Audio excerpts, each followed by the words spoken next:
You're scrolling Instagram on a completely ordinary evening.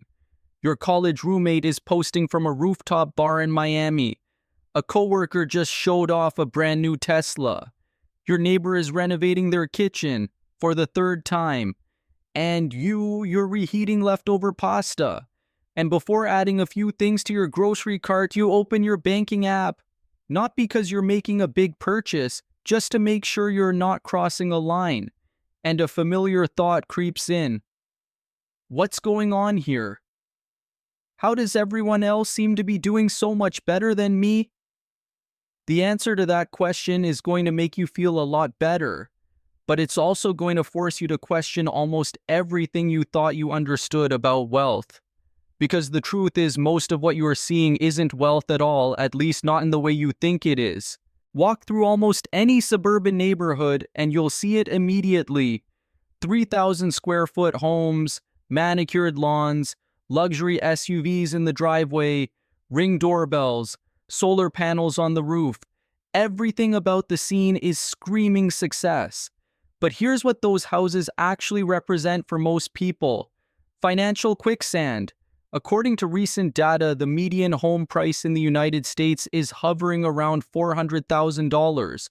On paper, that sounds manageable. Until you look at the math, a traditional 20% down payment would be $80,000. Most people don't have that, so instead they're putting down 3 to 5%, sometimes less. That means they're financing almost the entire purchase. At current mortgage rates around 7%, a $400,000 loan comes out to roughly $2,600 a month. Then you add property taxes, insurance, HOA fees if applicable. That payment very quickly becomes $3,000 or more. Now compare that to income. The median full-time worker in the US earns about $60,000 a year. That's roughly $5,000 a month before taxes. So $3,000 of that income is going straight to housing. That's 60% of gross pay. The rule of thumb says housing shouldn't exceed 30%. These people aren't rich. They're house poor. Every dollar is already spoken for before it even hits their account. And the house is just the beginning of the illusion. Now let's talk about what's parked in that driveway. Because cars might be the single biggest lie detector in personal finance. A new car sends a very clear signal, I've made it. But in reality, in 2025, the average new car payment in the United States is over $700 a month. For trucks and SUVs which dominate American roads, it's often over $1,000. 72-month loans are now standard. Some people are stretching payments out to 84 months. That's 7 years of payments on something that starts losing value the moment you drive it off the lot. Let's run a very normal example, a $50,000 SUV, financed at around 7% for 6 years. That's roughly $900 a month. But it doesn't stop there. Insurance on a new financed vehicle averages around $200 a month. Gas another $200 if you're commuting. Maintenance still adds up even on a new car. You're easily at $1,300 a month just to own and operate that vehicle. Now put that next to the house. $3,000 for the mortgage, $1,300 for the car. That's $4,300 a month before food, utilities, or anything else. They haven't bought a wealthy life. They're renting the appearance of one, and the bill comes due every single month. At this point, a reasonable objection usually comes up. Okay, but they own assets. They're building net worth. That has to count for something. So let's look at the actual numbers. According to Federal Reserve data, the median net worth for Americans under 35 is around $39,000. That's everything combined: checking, savings, retirement accounts, and any equity. For ages 35 to 44, median net worth rises to about $135,000. That sounds better until you look closer. For homeowners, the majority of that number is tied up in home equity. Money you can't spend unless you sell the house or take on more debt. Liquid net worth, the cash and investments you could actually access in an emergency, is often a small fraction of what people think they have. Even among 45 to 54-year-olds in their peak earning years, median net worth is only around $247,000. That's not financial freedom. That's financial fragility with nicer packaging. The Instagram lifestyle you're comparing yourself to. Statistically, it's built on leverage, not wealth. Because leverage looks exactly like wealth right up until the moment it doesn't. There's another factor that explains a lot of what you're seeing, and almost nobody talks about it. About 1/3 of adults between 18 and 34 are living with their parents. That single decision erases the biggest expense in most people's lives: housing. No rent, often no utilities, sometimes no groceries. That creates an enormous amount of cash flow. Someone earning $45,000 a year while living at home can easily have more discretionary income than someone making $70,000 who's paying their own rent or mortgage. So when you see someone with a modest income driving a nice car, taking frequent trips, and wearing expensive clothes, it doesn't automatically mean they're earning more than you. It often just means they've eliminated their largest cost. But you don't see the expense that's missing. You only see the spending that remains. And that's how the comparison gets distorted, not because you're doing worse, but because part of their financial reality is invisible to you. There's another layer to this that makes the comparison even more misleading. According to recent surveys, roughly half of parents with adult children provide them with some form of ongoing financial support. Not a one-time gift, not an occasional dinner, regular assistance. The average amount is close to $1,500 a month. Rent help, car payments, insurance, groceries, phone bills. It adds up quietly and it changes everything. So when you see someone in their late 20s driving a new BMW and living in a nice downtown apartment, there's a decent chance that lifestyle is being partially subsidized. And you would never know. Because Instagram doesn't show the Venmo transfer from their parents' account. It shows the car. It shows the apartment. It shows the brunch. This is what I call the invisible income effect. You're comparing your entire financial reality, every bill, every trade-off, every constraint to someone else's front-facing lifestyle that's being quietly supported behind the scenes.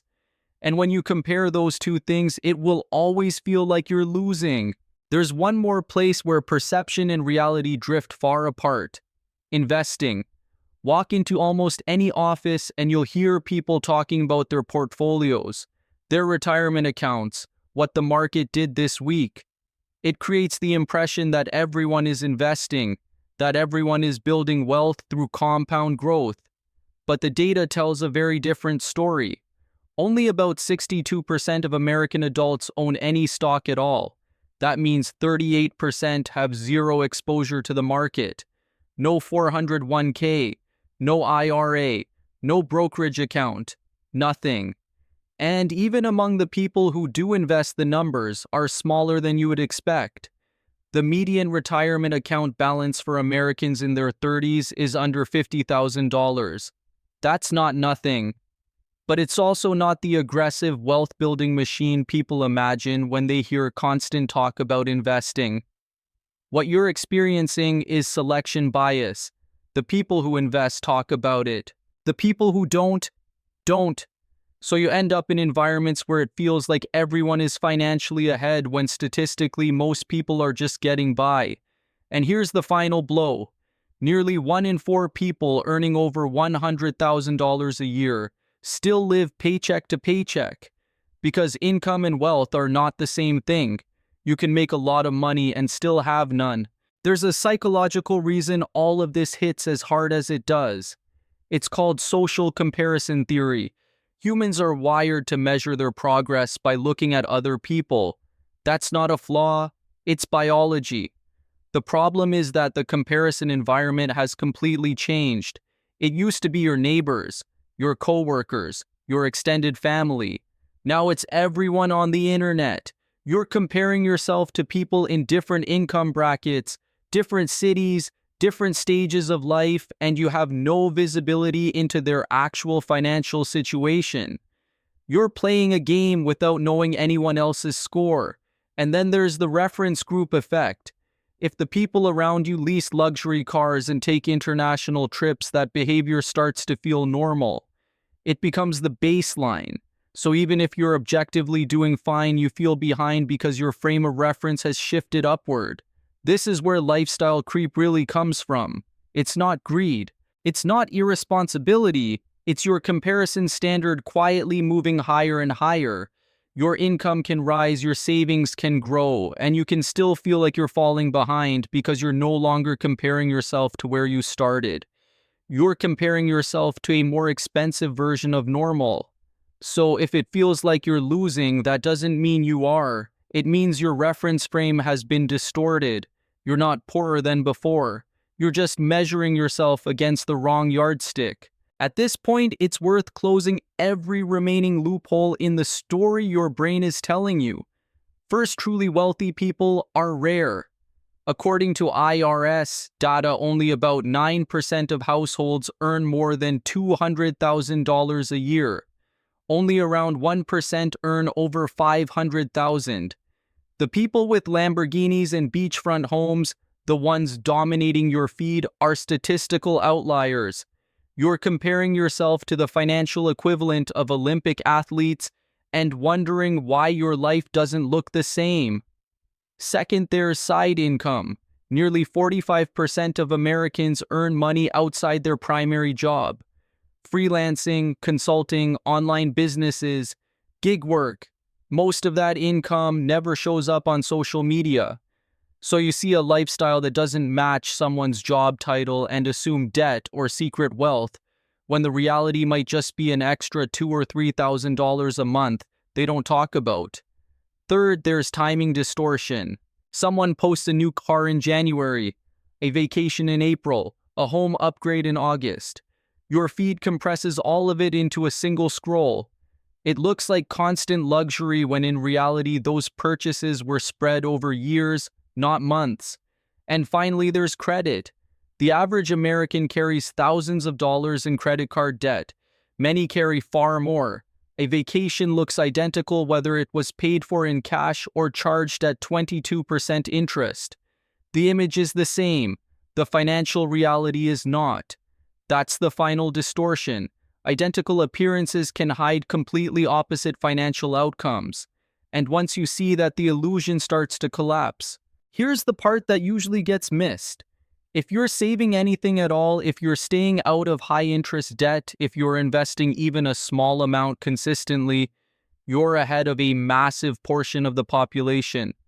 That's not motivational talk. That's math.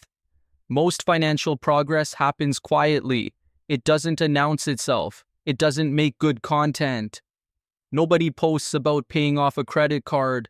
Nobody flexes an emergency fund. Nobody celebrates turning down a purchase because it didn't fit the budget. But those are the moves that actually change your trajectory. The lifestyles you see around you are loud because money is leaving the account. Real progress is silent because money is staying put. So if it feels like you're falling behind, it's often because you're measuring visible spending instead of invisible stability. And stability is what compounds. Now let's talk about the alternative most people never seriously consider. Opting out.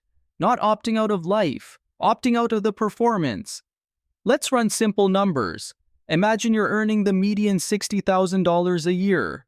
Instead of stretching for a $2,000 mortgage, you rent a modest place for $1,500. Instead of financing a new car for $700 a month, you drive a paid-off 10-year-old vehicle. That decision alone frees up about $1,000 every single month. That's $12,000 a year. Over 5 years, that's $60,000 before investment returns. Put that money to work and it becomes options, a down payment, a career change fund, time. That's real leverage. But here's the cost. You look less successful. Your house isn't as impressive. Your car doesn't turn heads. Your life doesn't photograph as well.